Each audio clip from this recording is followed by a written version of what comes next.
In this video, I'm going to show you why pretty much every objection that you are getting is actually just a smokescreen for two core real objections that you need to know how to handle inside and out. What's up, everybody? My name is Brian Downard, one of the partners at Prospecting On Demand, where we install proven acquisition systems into our clients' businesses.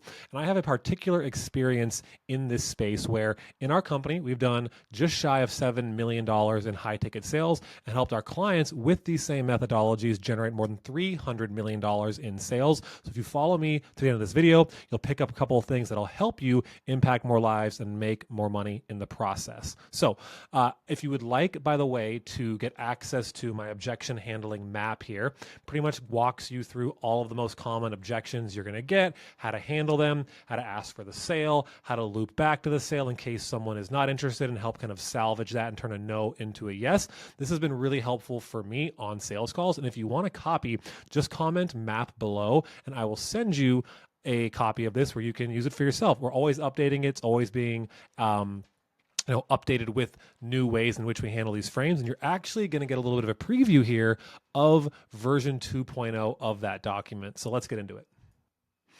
All right. So the reality is that most objections are really just a smokescreen or disguise of two core real objections, which are uncertainty around making the investment. They don't have enough clarity on the product. They need to think about it. They want to delay. They want to DIY.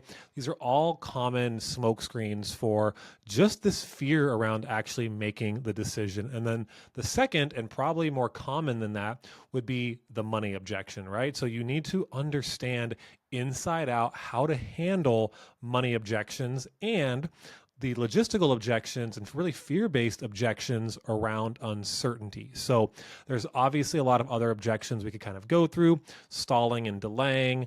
I want to do DIY first, I want to do more research, I'm exploring options, I want to talk to my spouse, my partner, I don't have the time, I'm already working with someone else.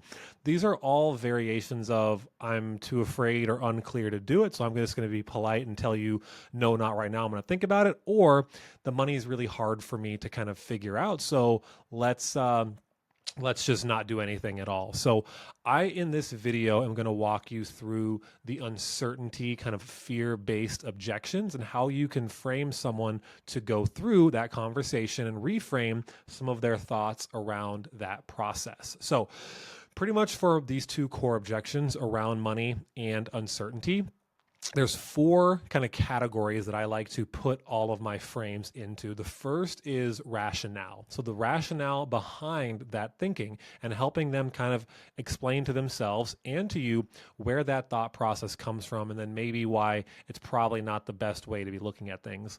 Number two is going to be the reframe. So actually now, a little bit of inception here, planting an idea into their mind, not through pressuring them, not through being pushy, but through asking questions that allow them to arrive at their own determination that, hey, this is the best investment for me. This is what I need to do. Number three is going to be recommit, because I need to get them to loop back in to the conversation of actually committing to doing the thing. Most people know what they need to do, but they struggle to actually make the commitment necessary to do that. Then lastly is the tie down. We're actually going to come back to the sales conversation, because you could talk till you're blue in the face with someone about all their reasons for not doing something or reasons for doing something. But if we don't actually get back to a place where we're asking them directly for a sale, we're putting ourselves in a really tough spot to actually get the deal done. Now, once I kind of translate what we have here into the objection handling map, again, comment map below if you want a copy of this.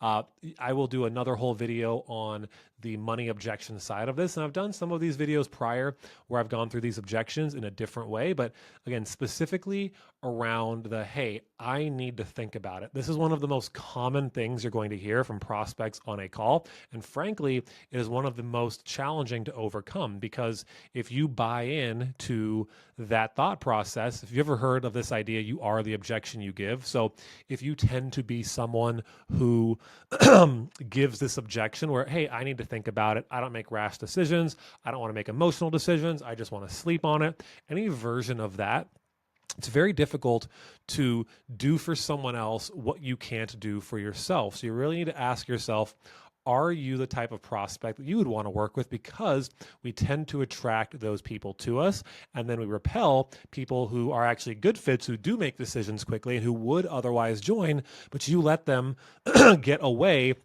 and get in their own way with the objection, hey, I just need to think about it, and you ultimately let that slide. So what we're going to do here is break it down. First is under the rationale portion of uncertainty, right? I always like to sidestep. So this is regardless of the objection. You always sidestep that and say, hey, so aside from that, right? Aside from the investment, aside from wanting to think about it, like, do you feel like this could be the right fit for you? Why? Let them sell you and themselves on why they need to actually do this. So tell me though, for you, like, I'm glad you like the program. Why would you do this for you specifically? And now I want them to start to get into outcome-based thinking for themselves about what this would actually do for them, instead of trying to delay the decision, because we want them to associate a positive outcome and the things that they want with making a fast decision. And then pick this up from someone online. So apologies, I can't give a shout out because I don't remember the exact name, but just asking and kind of leveling with them, like, so how long do you need to think about it? And let them tell you, because what happens is their shoulders will kind of drop. Like, they're like, oh, okay, like, he's going to let me get away with this. Like, he's going to let me actually think about it. And then they'll give you some time. Oh, just give me a couple days. And so I like to make this joke where I'm like, well, why not longer? Why not take like 2 weeks, 2 months, 2 years? And this will get them into this frame of like, kind of, oh, he's right. Like, I kind of am putting this off. Like, I shouldn't be, but we're just joking, right? We're just kind of poking fun at the idea of like, what do you really need to think about? And I don't want to just come out and say that, but I want them to get, again, behind the rationale of like, hey, it's a little silly, right? You don't actually have to think about it. So this will just get them into a more relaxed kind of state of mind, agreeing with them, and then poking fun at the idea of like thinking about it. All right.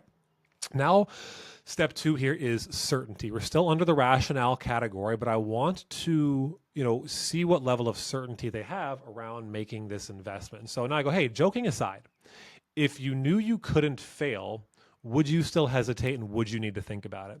Because again, I want them to get into the thought process of outcome-based thinking. Would they stop doing this? Would they go think about it if they knew that they couldn't fail? Because the reality is, most people are just waiting, for more information, but they rarely actually go seek out that information. They're just hoping to become more certain without actually doing anything or changing anything. And what I guess I'm curious about, Mr. Prospect, is like, what would need to be true for you right now and today to actually feel confident and to actually feel certain, so you don't have to go kind of get stuck in this loop of like thinking about it and then delaying and moving further away from your goals? Can you break that down? Think what would need to be true for you? And now they're going to probably tell you the real objection, which is likely, again, they're uncertain or unclear, or it's a money objection. Those are going to be the two main things. Now, let's assume for the sake of this video that they are uncertain. They're still not sure. They don't know if this is the right move for them. And so now we're going to go into some reframes. And the first thing is this idea of an identity recall and the consequences. So I want them to recall a time which they did identify as this person who makes fast decisions, and then associate consequences with inaction. So what does that look like? So I typically say something like this. Well, when was the last time you made a move on something without second guessing yourself and it paid off? And they'll share some anecdote or some story about a time in their life when they did make a decision, right? Maybe for them was actually starting their business or marrying their spouse or, having kids, whatever the thing is for them. Like, they did something at some point in their life where they didn't have to think about it. They didn't second guess themselves, and they got the outcome they wanted. And I'm going to start to talk about some of the consequences around that. And so I guess like what I'm asking in this situation is, what happens if nothing changes in 3 months and we have to revisit this conversation? Like, what does that in reality cost you financially to delay this type of decision? And at the end of the day, like, I hear you, right? Like, delaying feels safe, but what usually happens is it leads to drifting and indecision, because life gets in the way, it gets noisy, and then we move further away from our goals. So what I want to do here, instead of like revisiting this conversation in 3 months, is let's make a clear decision here today whether or not this is something that you actually need and want. So I'm just curious, like, if this is something you want to do and you know it's right for you, that version of yourself who at one point in time made that decision without second guessing yourself, what would that version of yourself do right now in this situation? Again, what I'm doing is associating a label with them that they can say, hey, like, this is how I would handle that. This is what that person, this future version, this ideal version of myself who doesn't second guess, this is what they would do. And now, one of my favorites, shout out to Johnny Mayu on this one, is the idea of the valley frame, right? And I got to renumber these a little bit, so no worries on that. Let me rock through those real quick for you. Cool. Lucky number 7. Love it. So the valley frame, again, this is still if they're like, well, like I just really want to think about it. Like this is just my process, blah, blah, blah. And so I might go something like this. Hey, is it fair to say, and do you agree with the perspective that we have on life dictates and informs the decisions that we make, right? Right. So it totally makes sense that the perspective you've got now, which has gotten you your current results, has landed you on this call looking for that additional help. Is that fair to say? Well, what I would encourage you to start doing is make decisions like the person who is at the peak of where they want to be and not the person in the valley. Because in the valley, it's very difficult to see past those walls around you. But at the top, the view looks a lot different. You can see opportunities, you can see possibilities. And from that vantage point, there are things you can do that you just can't do in the valley. So this future version of yourself, like I'll ask you again, who's already solved this problem, what do they do in this situation to get out of that valley, get onto the peak, or at least borrow the perspective of someone at the peak so you know how to get out of the valley? What puts you in the best possible position to get that outcome for yourself? Making the investment. Cool. Now we're going to move on to the next part, which is getting the recommitment, right? I want them to recommit to the idea of doing this. So we call this, again, the peak decision frame. And this is just something I like to go, that's just, it's almost like rhetorical questions, but again, it helps them get into the mind frame and the mindset of like, oh, like, this is something that I need to do for myself. So I'm always like, hey, can I ask a weird kind of rhetorical question? Do you want to be more successful? Okay. Well, whose responsibility is that to make yourself more successful? It's yours, right? Well, do you want help kind of following a proven path that others have walked, that were in your shoes, and then got to the place that they wanted to go? Do you want that type of help? So I guess, like, what actions or steps do we need to take today? Not I agree or yeah, that makes sense. Like none of that. Like what actual steps do we need to take today to feel like we're actually making progress towards? I don't even feel, just actually make progress. And putting like the pressure of the decision aside, like what puts you in the best possible position to get out of that valley? Got to take the steps to do this, right? Cool. And then again, at any point, if they're finally buying and like, yeah, you're right, this makes sense. Cool, we can go back and just write to the sale. Like, cool. So how would you like to proceed? But if they're still like, I'm not sure. Now I want to talk about uncomfortable decisions with them, right?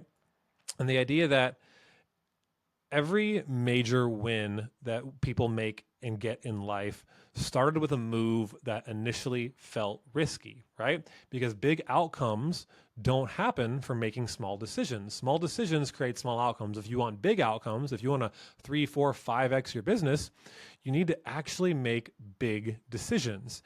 And let me ask, do people grow inside or outside of their comfort zone? It's outside their comfort zone, right? So history then tells us we need to make big decisions that feel uncomfortable to put ourselves in a position where we can grow past and outside our current circumstances and get outside of the valley. Is that fair? Does that make sense? Great. Now what I'm going to typically do, this is one of my all-time favorite ways to kind of just re-angle back towards the sale, is the idea of procrastination, right? Because at this point, we might get into some of our stall and delay objections. I'll do a whole nother video on this. But in this instance, if they're just really like, I just need to think about it, how to make rash decisions, how to make emotional decisions, again, all those talk tracks you hear over and over again on your sales calls, I want to walk them through a decision-making process. So, hey, is it cool with you if I kind of take you through a decision-making process that's been helpful for other people who are in your shoes? Okay, got it. So number one, do you believe that this is even possible for you? Do you believe you are capable of doing what it takes and making the commitment necessary to get to $50,000 a month and double your business? You do. Okay, great. Now, do you feel like that what I mapped out here for you on this call will put you in the best possible position to get closer to those goals? Great. So what I can tell you, and I'll level with you because I get it and I've been in your shoes and I know this is the hardest part from personal experience. It's simply taking the first step to climb out of that valley. The hardest part for a lot of people is making that initial investment. So what I'm going to ask you to do here is let's take that step together. Let me help you do this. What we can do is organize payment. We can take your a down payment towards this amount, and then basically that'll give us permission to onboard you and get the process started. And for whatever reason, if after 24 hours and we come back to this discussion, you're still not in a place where you want to do this, and you've done the hardest part already, you've made the investment, you can think through this without the clouded judgment of like, oh, do I want to really pay for this? Then we can decide how we'd like to move forward. So let me ask, what are you going to do? And now you can move in again for collecting payment, or potentially you're going to go into payment options, maybe handle some money objections, and maybe even stall or delay objections where they're just stalling and they're waiting. So if you like this video, do me a big favor, hit the like button, hit the subscribe button. This will help us reach more people and on this channel, and we can impact more people that way. And it'll just let me know you guys like this content. And if you want to see other videos on this in the future, hit that subscribe button so you actually get those notifications. So again, last little friendly reminder, if you want my full objection handling map, you just got to comment map below. Someone on our team will reply back with a link where you can download this and you can have it on every sales call. This is something we're going to continuously update. You got a little bit of a sneak preview here of how we're handling these objections in terms of version 2 of the map that we're going to move over into the map here in the next couple of days. I just couldn't help myself and wanted to make sure you guys had this. So if you enjoyed it, like button, subscribe button, hit notifications if you want to see more, and I'll see you in the next one. Adios, fam.